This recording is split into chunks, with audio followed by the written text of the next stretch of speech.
Бисмиллахи ар-Рахмани ар-Рахим. С именем Аллаха Милостивого, Милосердного. Хвала Аллаху, Господу миров. Мир и благословение пророку Мухаммаду, его семье и его сподвижникам.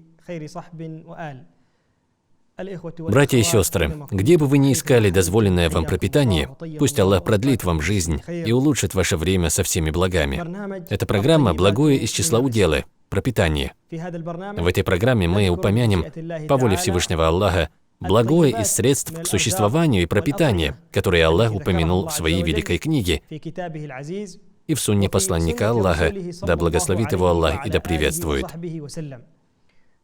Позже мы разъясним, как принимал посланник Аллаха некоторую пищу,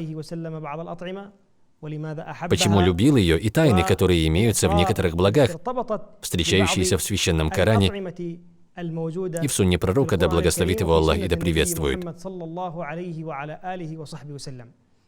Всевышний Аллах говорит в своей священной книге: «Скажи, а кто же сделает из вас запретным украшение Аллаха, которое Он вывел для своих рабов, и приятное из пропитания?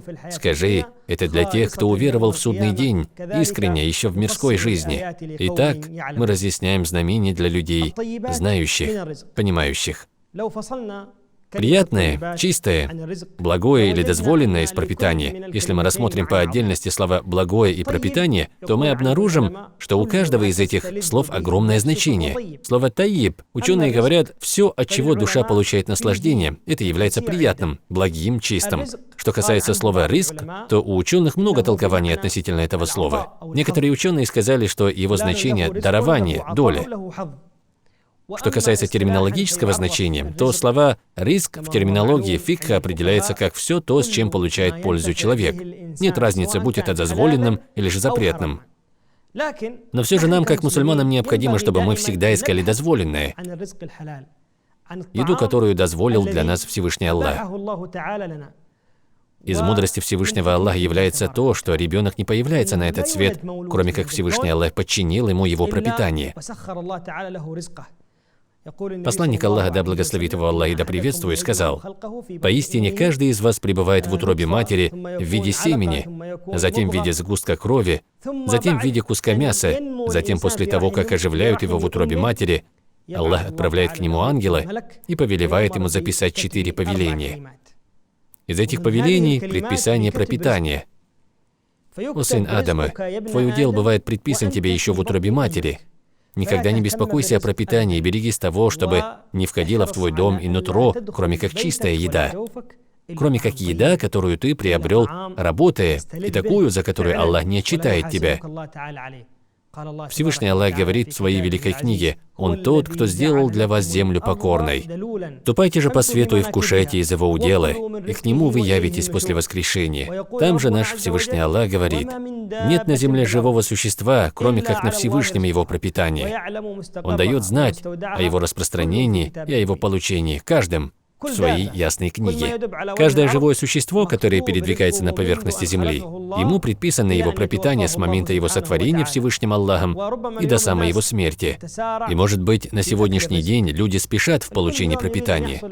И каждый день желают получать пропитание, хотят еду, хотят, как мы говорим в наши дни, в нашей жизни, мы хотим жить спокойно и счастливо.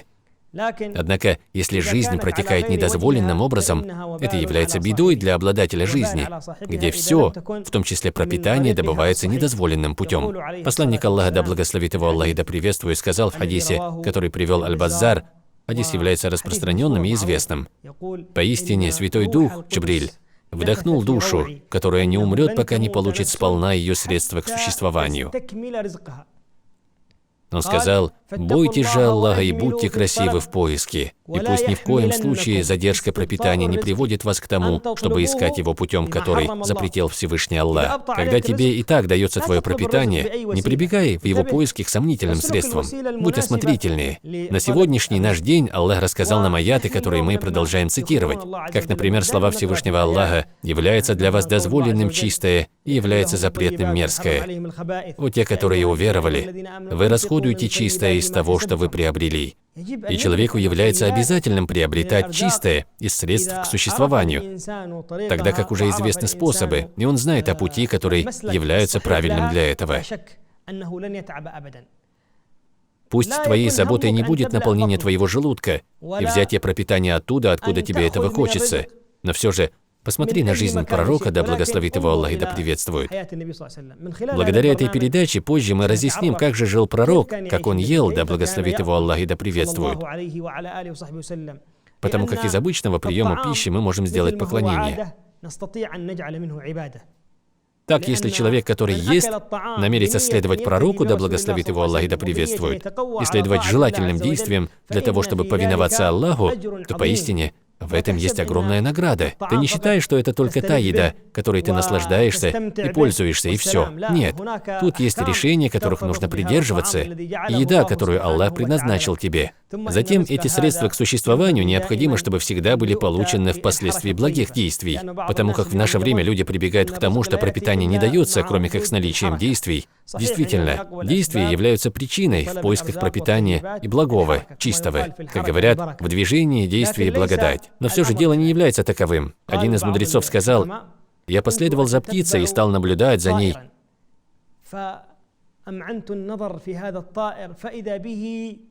И тогда я увидел, как она кормит слепую змею в глубокой норе. Пречист Аллах. Слепая змея, и к ней приходит издалека птица для того, чтобы, взяв что-то из еды, положить это ей в рот. Аллах подчинил эту птицу для нее, вместе с тем, что она пребывала в своей норе. Некто из людей рассказывал: я работал с камнями, разламывая их. И когда в один из моих дней я разломал один из этих камней, я увидел в нем другой камень, внутри которого находился червь. Червь находился в середине этого камня.